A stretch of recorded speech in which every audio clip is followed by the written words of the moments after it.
What's up, YouTube? This is Josh coming at you. Today we're going to talk about another small part of my collection. I decided when I was going to start doing these collection videos, I was going to start off with a lot of my smaller collections first. So this is another one that I have. I don't have a whole ton of games for it. It is the Nintendo Game Boy. Stay tuned.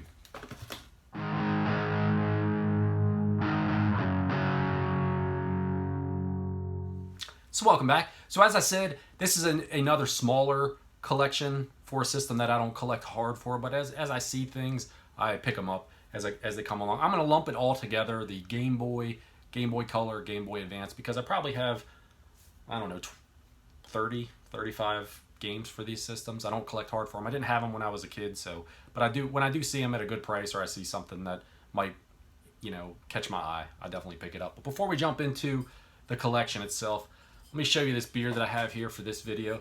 This is the Fest Bier. This is from Brothers Brewing Company. They're out of Harrisonburg, Virginia, probably a couple of hour drive, 2.5, 3 hours away from me. This is actually an autumn beer that you would find out around the Oktoberfest time frame. I've had it for a few months sitting in my fridge. I actually had, this is like the last of the three that I had. Came in one of the craft beer boxes that I was getting for a while there. It is a tasty Oktoberfest style. It's a Marzen. It is a 5.6% alcohol by volume Marzen lager. As I said, Oktoberfest style of beer. Definitely a tasty, tasty brew. You won't find it now if you go to their brewery, but they'll probably have it come around again in the fall. So check them out if you can. If I'm ever down that way, I'm definitely going to try to, if I'm in Harrisonburg, I go down there occasionally for different things. I may have to definitely check out the brewery.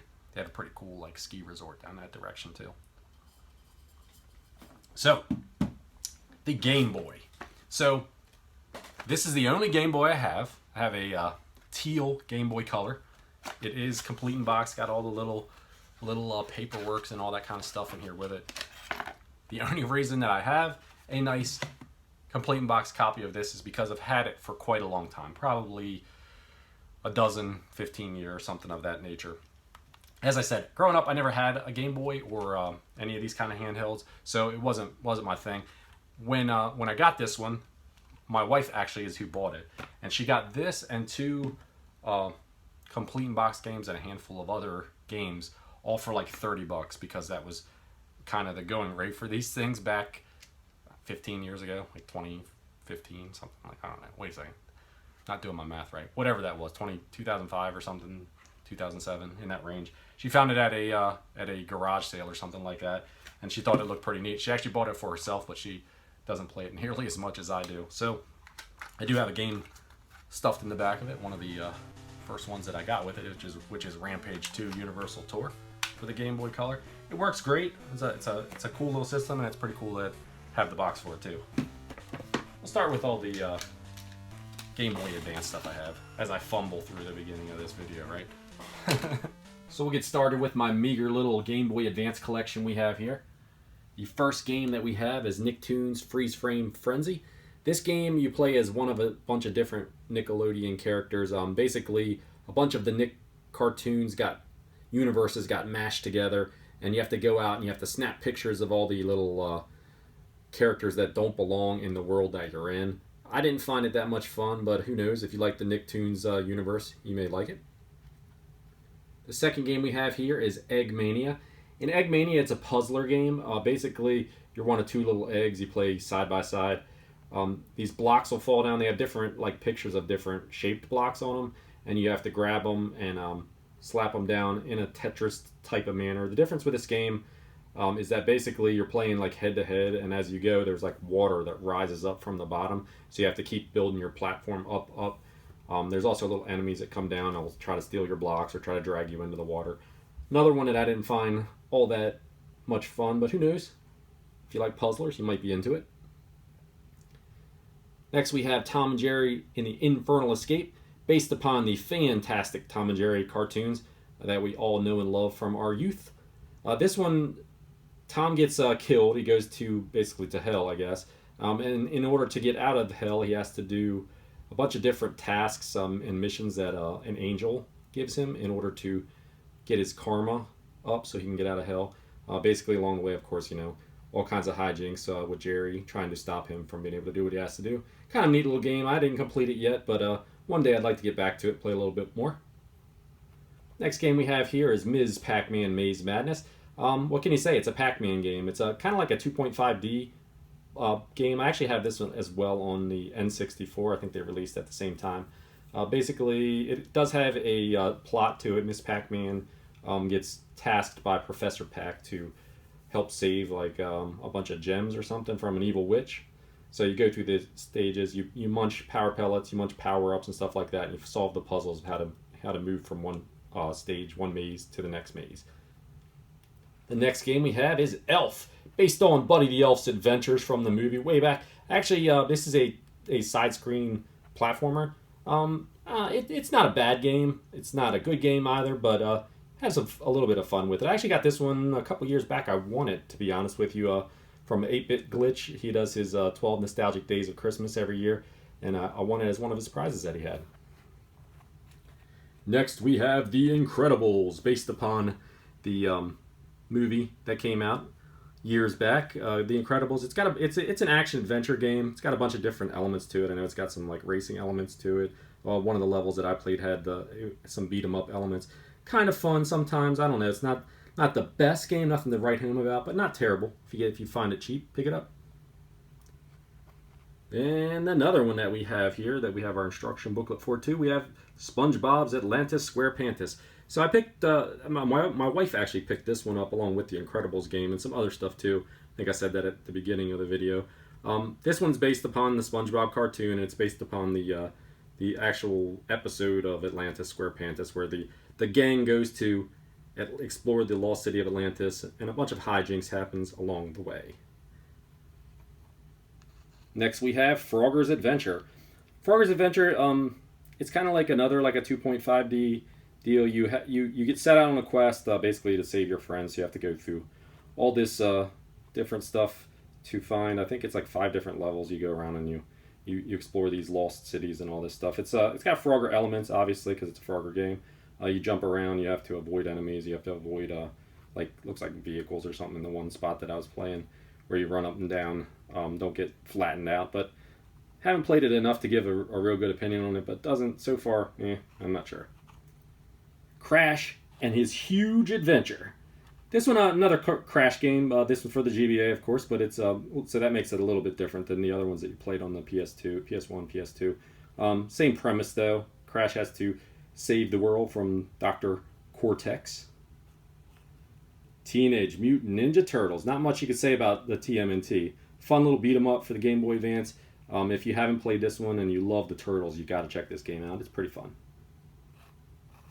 The next one we have here is Game & Watch Gallery 4. Based upon a bunch of little mini games. I don't think it's really based off of an actual Game & Watch, but it has a bunch of different little mini games in it that you play. One of them you're cooking, the gang's cooking, and you're flicking the eggs and stuff up, and Yoshi's catching them and eating them. Another one had Wario smashing some missiles and stuff that were shooting towards him. You guys will check out some of the footage here as we go along. The next one we have here is Sonic Advance 3. Sonic the Hedgehog on the Game Boy Advance. That's all you need to know about that one. If you love Sonic and you never played it, check it out.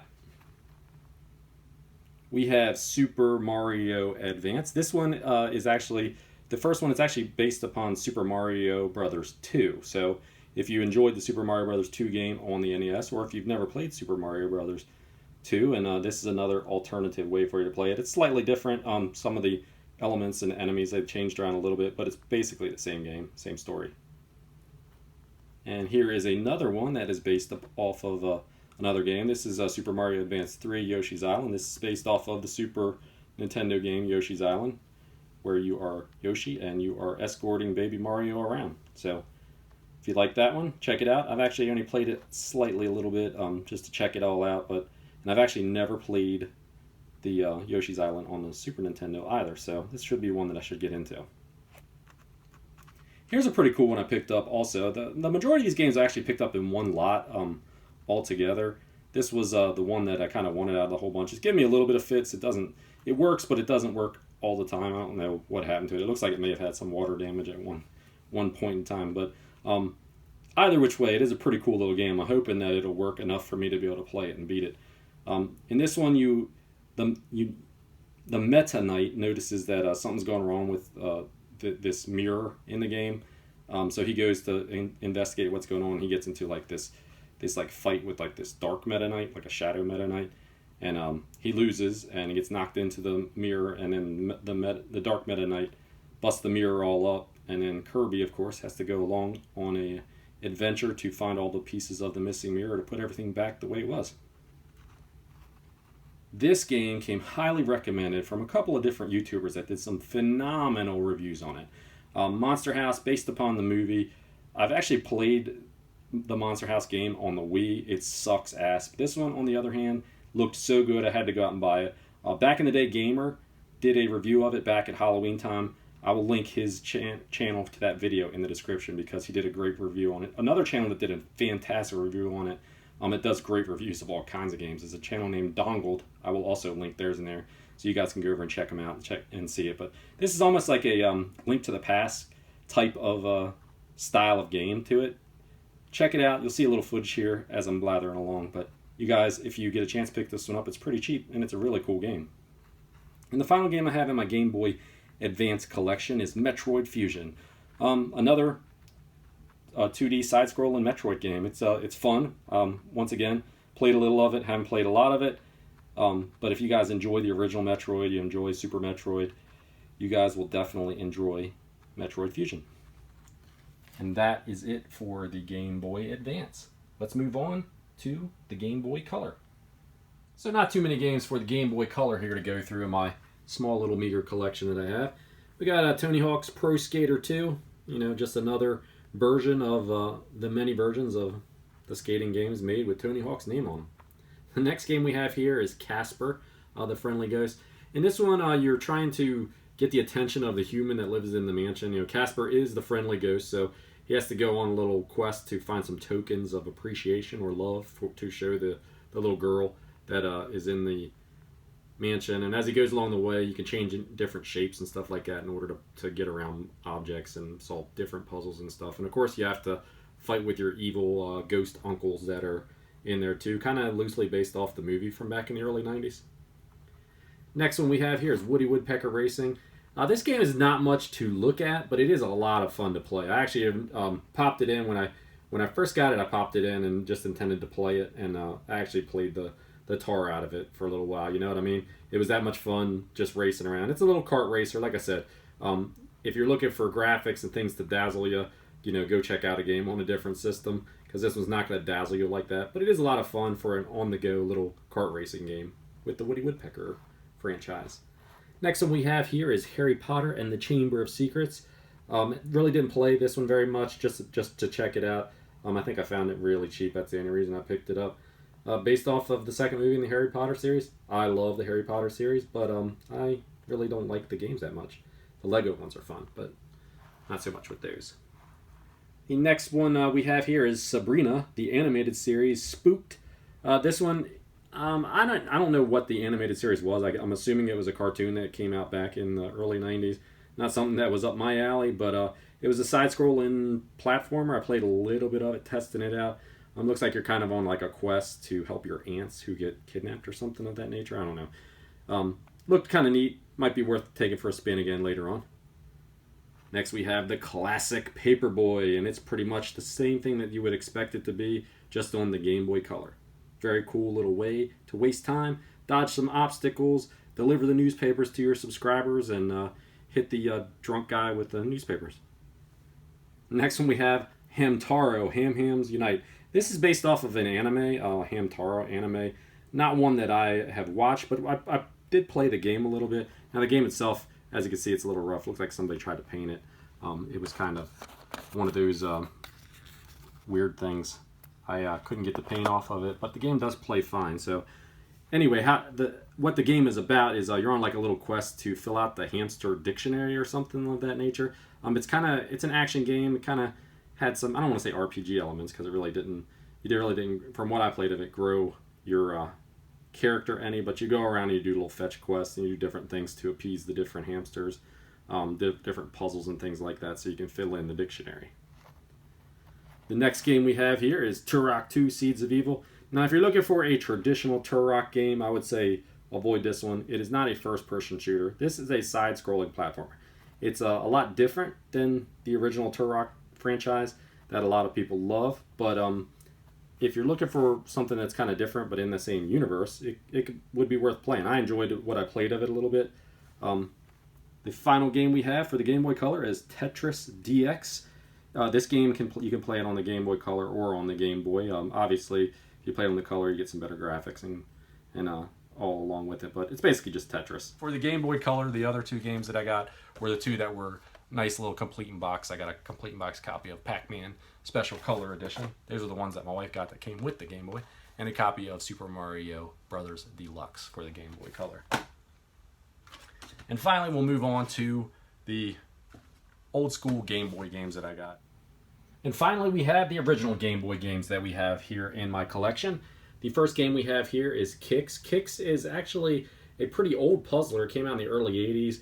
It was ported to all kinds of different systems. I believe it was on an Atari, I think 5200, Commodore 64, Amiga, a bunch of other things. It finally made its way to the Game Boy. As I said, it's a puzzle game. You draw lines to try to create shapes, but while you're drawing them, you can't be touched by the kicks or, you're going to lose. So, not a very riveting game, but I think it was pretty popular back in the 80s, and that's why it got ported to the Game Boy. The next game we have is Alleyway, and Alleyway is a breakout clone. Basically, you have the little balls flying around. You have to bounce them back up and break out all the little grids above you and clear the level. Move on to the next. Kind of fun. Of course, we have to have the classic Tetris. If you have a Game Boy, you have to have Tetris.